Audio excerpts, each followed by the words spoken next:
Buffyfest at San Diego Comic-Con with Scott, Allie, and in a crazy turn of events, the crew is going to be asking the questions. I'm usually the guy behind the camera. You recognize me? I recognize you from the other side of the camera. Yes, yes. I have some questions that have been prepared. Okay. Crazy here, crazy. So, how's Comic-Con going thus far? It's going very well. It's been really busy. I've been away from the booth most of the time, but it's been really fun. Yeah, I would imagine. And some Wookiee over there told me that this is your 20th time attending Comic-Con. That's true. I had that conversation with the Wookiee a little earlier. Yeah. Yeah, this is my 20th year at Comic-Con. It has changed so much over the years. It's incredible. All right, cool. It was like a flea market compared to what it is today. What's the most exciting thing you've seen so far? Or interesting, whatnot? At the show? The little girl who got a nosebleed last year at the Gerard Way signing, she came back this year and she didn't get a nosebleed. She's okay now? Yep, she's okay. So that's good. I like that. We're going to wrap it up because we know you got to-go stuff, so we got a few more. We're going to talk about Buffy a little bit though, right? Yeah, we're going to try. Okay. Okay, also, a couple people informed me that it is Dark Horse's 25th anniversary. Yes. And you made some big announcements on preview night. I believe so. Would you like to tell everyone about the new titles coming out? Yeah, sure. We're doing a book with PC Cast and Kristen Cast. They do a series of novels called The House of Night, and we're doing a series of comics with them. They're supervising, working with a writer of their own, and Sierra Hahn, who works with me on the Buffy books, is editing those books. Jenny Frizen from the IDW Angel books is doing covers for House of Night, and it's going to be a really, really great book.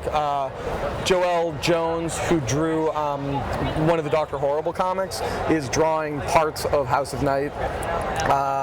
We're also doing a book with Tom Morello from Rage Against the Machine and Audio Slave. Right, I heard that. That book is called Orchid, and it's kind of futuristic, Lord of the Rings size adventure story with obviously political overtones because it's Tom. Right.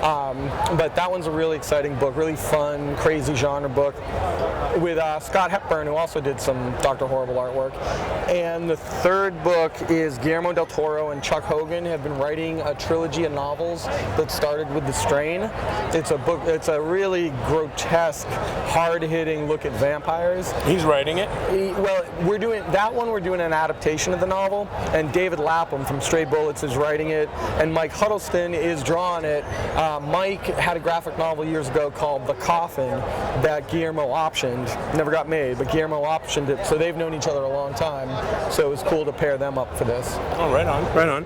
Well, I actually had another question here that you just mentioned with Tom Morello, and so how did that connection come about?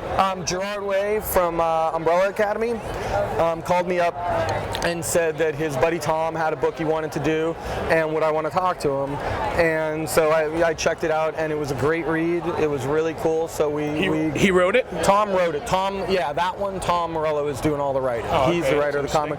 Same way that Gerard's the writer on Umbrella Academy. Tom had written a pretty detailed outline, and now he's writing the scripts. And I think he's working on the third one right now.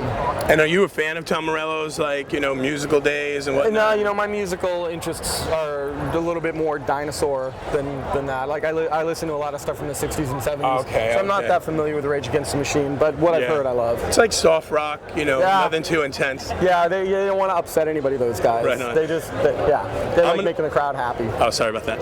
I'm going to hand it over to Ryan here. Right on. And here you are, Ryan. It's a lot harder than it seems. I think it's good. I do. Yes, Mr. Scott. Okay, bringing it back to Buffy. Yes. At the LGBT panel yesterday, I did not attend, but allegedly you announced that you're bringing a gay character into the Buffyverse comics. Right. How much can you tell us about that? And most importantly, is it going to be a permanent addition to the cast or just a one-off? Is anybody really permanent in Buffy? I don't know if I can say permanent, but he's going to be a significant character getting added to the mix. It's a male. That's the big difference, is that it's an openly gay male character. Jane Espenson and Drew Greenberg are working on it, and it'll come out about halfway into the run. Halfway into season 9, it'll be part of the regular series rather than a one-shot or a side project. That guy was really short. So he's going to be introduced about halfway through, and he's going to be connected to the changes in magic and the changes in the Slayer line. Sorry to micromanage Ryan. We always correct them on this, so. Speaking to the mic. You also now have the Angel comics back. Yeah. What most of anything are you loving about having them?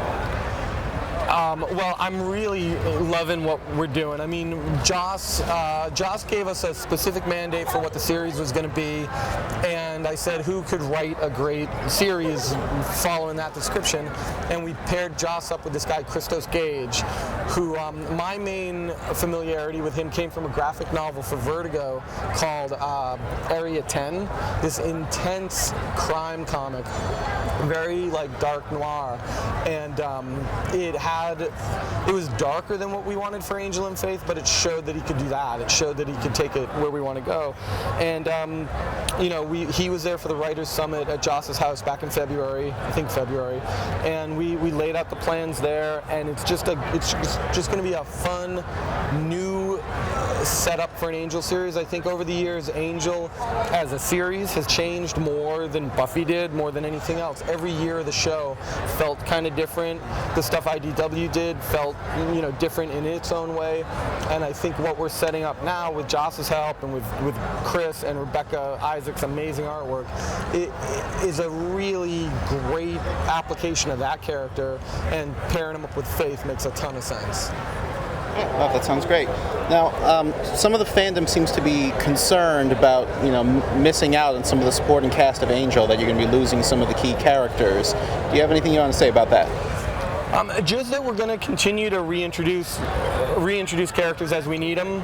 So, issue 1 of Angel, first issue of Angel, you will not see Illyria or any of those other characters, but gradually we will pull those characters in as we need them. Illyria in particular, Joss has a specific thing he wants to do with her. But yeah, we couldn't just drop everybody back in because it would totally contradict what Joss had set up in season 8. Okay, now I know you got to get going. Most important of all, season 9 is right around the corner, but there hasn't been any major leak spoiling all of the fandom yet about what's going on. Would you care to correct that and tell us something that you're not supposed to tell us right now? What can I tell you? What can I tell you really fast? Willow stays really mad at Buffy. I don't think that counts as a spoiler. What would you get in trouble for telling us? What we were going to do with Angel, what his plans were. Okay. I'd get in a lot of trouble if I told you. He's going to rent the Barney costume. No, I can't tell you. Look at, hey, buddy.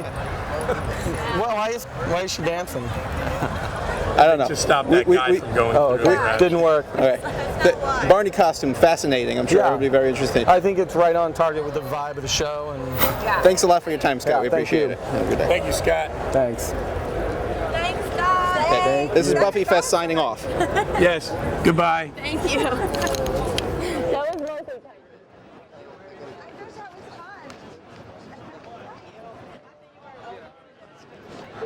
It was a little bit more difficult than I thought. As you could see in the beginning of the interview, I was very shaky there. I did find a little bit more calmness as we went along, but perhaps I should stick it behind the camera. Goodbye.